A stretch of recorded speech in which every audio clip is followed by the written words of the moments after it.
सुरेन्द्रनाथ मुखी मेधावृत्ति पुरस्कार समारोह नियाली कसरता लक्ष्मीनारायण विद्यापीठर पूर्वतन शिक्षक श्री सुरेन्द्रनाथ मुखी नाम पुरातन छात्र माने एसएन मुखी मेधावृत्ति पुरस्कार प्रदान करछंती। एही सभारे विद्यालयर प्रधान शिक्षयित्री श्रीमती रोजालीन स्वयं सभापतित्व मुख्य अतिथि रूपे पूर्वतन शिक्षक श्रीजुक्त त्रिलोचन रथ, पूर्वतन प्रधान शिक्षक तथा पाला विशारद श्री मदन मोहन जेना विशिष्ट वक्ता रूपे, पूर्वतन प्रधान शिक्षक तथा परिवेशविद श्री शरदचंद्र स्वाई सम्मानित अतिथि रूपे, क्रीड़ा तथा इंग्राजी शिक्षक श्री सुरेन्द्रनाथ मुखी, कार्तिक चंद्र षडंगी, प्रेमानंद महापात्र प्रमुख मंच आसी नथिबा बेले अन्यतम अतिथि रूपे वेणुधर स्वाई, मिहिर कुमार महापात्र, श्रीमती रेणुका महापात्र, दिलीप कुमार महांती, प्रशांत कुमार महापात्र, श्रीधर महांती, हृदानंद स्वाई, ज्योतिरंजन दास प्रमुख जोग देथिले। एथिरे चलित वर्ष मैट्रिक परीक्षा रे उच्च नंबर रखिथिबा छात्र छात्री को 3000 टंका सील एवं प्रमाणपत्र बंटन कर जायतिला। विद्यालयर प्रति श्रेणी 2 जण लेखाएं मेधावी छात्र छात्री को 1000 टंका लेखाएं पुरस्कृत करा जायछि। लक्ष्मीनारायण विद्यापीठ कसरदारो विदुलिसा प्रधान, लक्ष्मी नरसिंह सरकारी विद्यालय एरंच आकांक्षा शारदा प्रियदर्शिनी, गोपालजू सरकारी शेलदारू देवाशीष स्वाई, सरकारी उच्च विद्यालय सिठालू शोभजनित पात्र, जगन्नाथ सरकार विद्यालय एकबेरुआरू देवजानी, बड़ू नीलमाधव जीव उच्च विद्यालय शासन पदारू जन्मेश्वर भोल, दधिबावन जीव सरकारी उच्च विद्यालय शुभलक्ष्मी साहू, श्री विश्वनाथ विद्यापीठ बरिशणरू गौरी कृष्णा साहू, सहलक्ष्मी नारायण विद्यापीठरू मैट्रिक परीक्षा रे द्वितीय स्थान रे सर्वोच्च मार्क रखिथिबा राजनंदिनी साहू, भक्त प्रसाद प्रधान, प्रीति करिश्मा महापात्र एवं मनीषा बेहेरा को पुरस्कार सील प्रमाणपत्र प्रदान कर जायतिला। एही कार्यक्रम को शिक्षक श्रीजुक्त मंगल प्रसाद महापात्र परिचालना करने सह पुरातन छात्र श्रीजुक्त उमाकांत सामतराय धन्यवाद अर्पण करथिले। विद्यालयर समस्त शिक्षक शिक्षिका शिक्षा कर्मचारी सहयोग रे पुरस्कार वितरण उत्सव संपन्न होइतिला।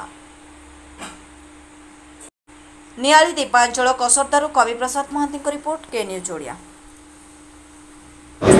हमारे जो एसएन मुखी फाउंडेशन ट्रस्ट तार ट्रस्टी हिसाब से मुझे स्कूलर जेहेतु जड़े शिक्षक थी मुझ स्तर जानी पिला माने केते कष्ट पाठ पढ़ते, तेणु गरीब और मेधावी छात्र मानक उत्साहित करने से भविष्य गढ़ापी आम ये ट्रस्ट माध्यम आम विभिन्न प्रकार योजना करने को प्रयास करूँ।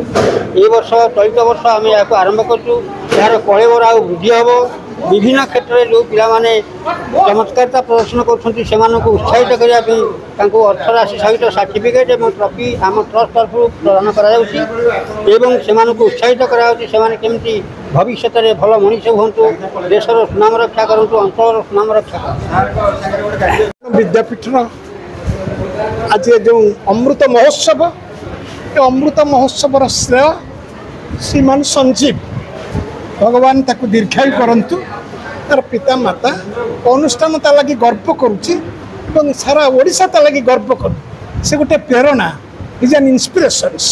तेणु तार इंस्पिरेशन रे अनुष्ठान आहरी बलवत्तर हो, अन्य माने ताकू फॉलो करंतु, या ही आज चिंता अनुचिंता तार शुभकामना करुच्ची।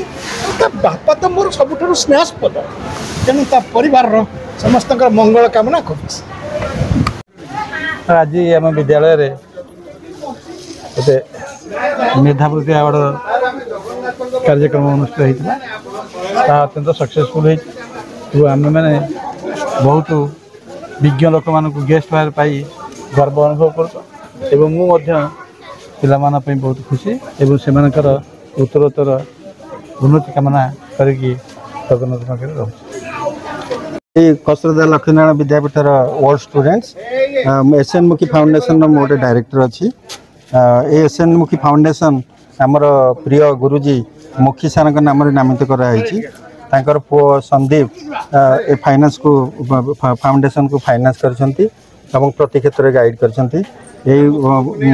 सुरेन्द्र मुखी फाउंडेशन आभिमुख्य है मेरिटियस स्टूडेंट्स जो मैंने भल पाठ पढ़ुंट गरीब श्रेणी पिला केमी फंडिंग कर उत्साहित करवा से केमती आग को आहरी डेभलप करेंगे। यहाँ जस्ट स्टार्टिंग ईयर, यहाँ प्रथम वर्ष आम दिहला, आपर आमर बहुत प्लान अच्छी। आम अर्फनेज ओल्ड एज होम ये सब जिनस को फाउंडेशन तांकर मध्य सेवा करिवो जहाँ हो आपण मानकु समस्त को मत धन्यवाद ए प्रोग्राम टी सक्सेसफुल होइतबारु प्रथम वर्ष धन्यवाद थैंक यू।